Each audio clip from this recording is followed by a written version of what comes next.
Bonjour à tous, bienvenue sur la chaîne PowerCamp. Aujourd'hui, je vous fais une petite vidéo pour vous montrer comment renforcer et mobiliser vos poignets.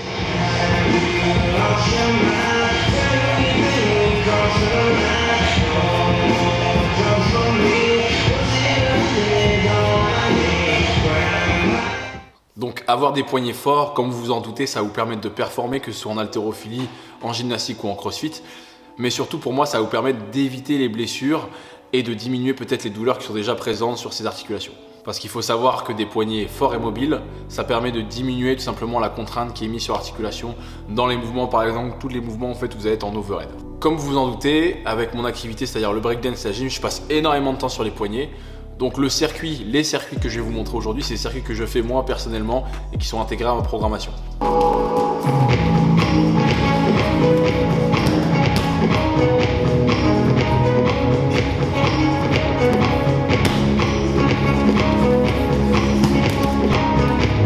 Il y aura deux circuits, donc il y aura un circuit de mobilisation et il y aura un circuit de renforcement. Ces circuits-là, vous avez deux solutions. Soit vous le faites avant votre entraînement en échauffement, soit vous l'incorporez sur un jour de récupération active. Il y a beaucoup de gens qui regardent cette vidéo qui ont déjà des douleurs au poignet, notamment quand ils font du snatch à l'intérieur ici, ou quand ils font tout ce qui est mouvement de gym avec des handstands.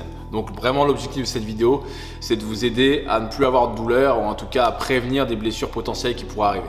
Alors avant de démarrer, j'ai un tout premier conseil à vous donner. Si vous voulez éviter d'avoir mal au poignet, il faut que vous choisissiez un sol adapté à votre activité. Je vous avoue qu'à chaque fois ça me perturbe parce que les gens ils passent beaucoup de temps à choisir les chaussures qu'ils vont mettre, les chaussures haltéro, s'ils prennent des Metcon ou pas, s'ils sont pieds nus. Ils font très attention à la dalle qu'ils vont choisir quand ils vont faire du squat, ils veulent le faire sur des plateformes d'haltéro, pas sur une dalle de crossfit. Par contre quand il s'agit des mains, là, les gens ils s'en foutent complètement. Pourtant, il faut savoir qu'il y a énormément de terminaisons nerveuses sur les mains et que en fonction du sol que vous allez choisir, l'activité elle se passera de manière complètement différente. Ceux qui me suivent sur Instagram l'ont peut-être déjà remarqué. Elle est avec moi, j'ai une planche avec moi. Dès que je bosse sur des handstands, je prends cette planche. Je vous montrerai plus tard dans la vidéo. Il y a différents sols ici, donc il y a les tapis ici, il y a les dalles noires et puis on a une partie turf, une partie en gazon synthétique. J'ai choisi de faire le bois parce qu'en fait c'est la partie, le matériau le plus ferme que j'ai trouvé. Pourquoi? Parce que dès que vous allez avoir un matériau qui s'enfonce, vous allez avoir la paume de main qui s'enfonce. Alors plus le sol va être mou, plus vous allez avoir la paume de main qui s'enfonce et au niveau de la contrainte, ça va se répartir différemment, ça va finir par vous faire très très mal au poignet. Déjà, première chose à faire avant toute chose, regardez sur quel sol vous vous entraînez. Si vous faites du handstand hold, je privilégie au maximum un sol dur et ferme. Alors on va d'abord démarrer par la partie renforcement. Donc je vais vous montrer ce que je fais habituellement. Vous allez récupérer une petite plate, 1 kg, 1,5 kg pour démarrer. Quand vous serez plus à l'aise, vous pourrez prendre plus gros, mais on démarre vraiment avec ça. Donc la première chose à faire déjà, c'est de les mobiliser un petit peu. On imagine là, je suis en début d'entraînement, je suis complètement froid. Donc il faut que je les mobilise. Je viens faire des 8 avec les poignets. Ça peut être une chose que vous pouvez faire. Donc je fais des 8 bien dans tous les sens. Je peux le faire avec de la vitesse ou lentement. Ce qu'il faut surtout aller chercher bien dans tous les angles. Je peux faire ça aussi, hein. Là je vais vous montrer, avec des extensions. Donc vous les mobilisez pendant 4-5 minutes, histoire de faire circuler un peu le sang. Une fois que vous avez fait ça, vous allez récupérer votre petit poids. Alors les exercices que je fais pour mon renfort, c'est tout bête, ça s'appelle des wrist curls, donc des curls poignets. Je fais dans 3 angles différents. Il faut savoir que les douleurs au poignet, les tendinites au poignet, elles sont dues à plusieurs raisons. Généralement, c'est dû à un déséquilibre musculaire. Alors, un déséquilibre musculaire, qu'est-ce que ça veut dire? Ça veut dire que soit un muscle est plus fort qu'un autre, est trop fort par rapport à un autre, soit il est trop relâché, trop mobile par rapport à un autre. On parle bien de protagoniste, antagoniste. Donc là, vous avez les fléchisseurs du poignet et vous avez les extenseurs. Donc il faut qu'il y ait un équilibre en termes de mobilité et de force entre ces deux parties pour que votre poignet soit équilibré et qu'il n'y ait pas de douleur. Donc on va faire ces fameux curls poignets. Donc je démarre, vous allez venir fixer votre bras ici, légère contraction là. Je vais mettre là pour qu'on voit mieux. Et ici, vous allez venir faire des extensions en contrôlant et en relâchant ici. Donc vous faites entre 10 et 20 répétitions, d'accord? Essayez vraiment d'avoir une extension complète au niveau du poignet ici et contrôlez légèrement sur la descente. Donc vous en faites entre 10 et 20 reps comme j'ai dit. Ensuite, vous allez basculer votre poignet sur le côté, donc en position pouce Facebook. Et là, ça va être un mouvement avec beaucoup moins d'amplitude, mais c'est hyper intéressant aussi. Toujours un curl poignet, mais en neutre sur le côté.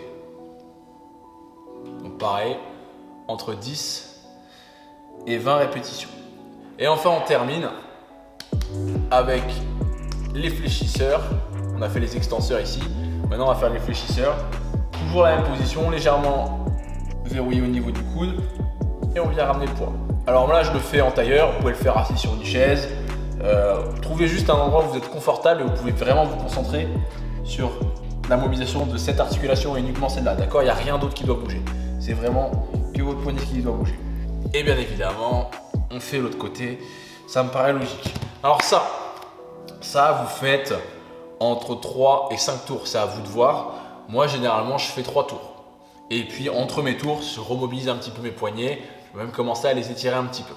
Donc ça, c'était pour la partie renfo. Il existe d'autres exercices pour renforcer les fléchisseurs et les extenseurs. Mais je n'ai pas voulu vous les montrer aujourd'hui. Je voulais vous montrer ce que je fais moi. On va passer à la partie mobilité. Donc déjà, une première chose à savoir, c'est quand vous faites de la mobilité et même en général, quand vous posez vos mains au sol, essayez toujours d'avoir les mains les plus ouvertes possibles. C'est hyper important parce que c'est ça votre appui au sol. Donc plus vous avez les mains ouvertes, plus il y a de force au sol. Et même pour les étirer, vous allez voir, vous allez avoir des meilleures sensations. Alors, donc vous allez venir vous mettre sur les genoux. J'espère que vous êtes confortable dans cette position, sinon déjà commencez par ça. Vous allez venir ouvrir les mains devant vous, tourner les pouces vers l'extérieur. Basculez les mains juste devant vos genoux. Les coudes doivent être complètement verrouillés ici. Main au sol. Et là, vous allez venir faire des bascules d'avant en arrière sans décoller les paumes de main. Ou juste légèrement, un tout petit peu. Alors, pour augmenter ou diminuer la difficulté, plus vous allez éloigner les mains des genoux en avant, plus quand vous allez venir chercher derrière, ça va tirer. A l'inverse, plus vous allez les rapprocher, plus ce sera simple. Donc c'est à vous de voir ça. C'est à vous de gérer. Donc quand vous allez être là, vous allez faire pareil, entre 10 et 20 va-et-vient, en venant vous asseoir. Toujours les coudes verrouillés.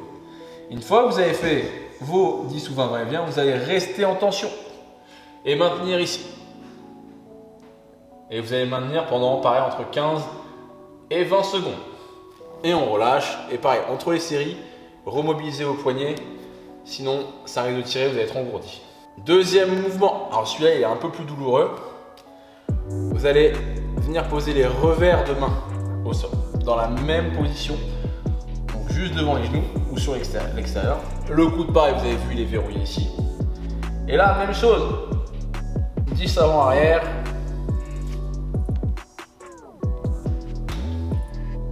Et une fois qu'on a fait nos 10 ou nos 20 va-et-vient, on maintient en position. Et vraiment, ce que l'on veut voir ici, c'est rotation interne du coude et l'extension complète. D'accord? Et on relâche. Alors, les deux mouvements que je viens de vous montrer, je vous offre une alternative aussi pour les faire. En termes de sensation, ça peut varier. C'est de ne pas faire les deux mains en même temps, mais faire une seule main. Moi, je le fais de temps en temps. Je viens mettre une main au sol. Comme ça, avec ma main posée, je viens plaquer la main. Et ça m'aide pour éviter de décoller trop la paume de main ici. Et je fais la même chose sinon. Et pareil pour ce côté-là. Troisième mouvement, rien de compliqué cette fois-ci. Main devant, les doigts qui pointent vers l'avant. On va se reculer un petit peu. Alors là, il ne va pas falloir aller vers l'arrière justement. Coude verrouillé, on va essayer de déporter le corps en avant. Et on fait des petites bascules, toujours entre 20 et 10 répétitions. Et une fois qu'on a fait toutes nos bascules, on vient se laisser en tension, on se déporte vers l'avant. Ah, ceux pour qui ça fait trop mal ce mouvement, vous pouvez ouvrir légèrement les mains sur le côté. Là, on était comme ça, on vient ouvrir légèrement les mains. Ce que ça va faire, c'est que ça va permettre à votre épaule de se déporter vers l'avant. Je vous montre ici, vous allez voir, j'arrive à aller beaucoup plus loin naturellement. Enfin, quatrième mouvement, c'est étirement des doigts. Alors, on va revenir à la position avec les pouces à l'extérieur et on va juste mettre les pouces ici. Donc vous allez voir, là vous avez droit à une flexion au niveau des coudes, ça ne me dérange pas. Je veux vraiment que ça vienne tirer au niveau des doigts. Vous pouvez même faire une seule main et vous venez tirer avec le pouce ici. C'est très désagréable tout ça, vous allez voir, c'est pas fantastique en termes de sensation. Par contre, ça relâche vraiment votre poignet. Donc même chose de l'autre côté. Là, vous pouvez juste faire du maintenir, pas besoin de faire trop de va-et-vient. Autre mouvement aussi, on vient mettre les mains à plat devant et on vient juste monter ici. Pour venir étirer les doigts ici.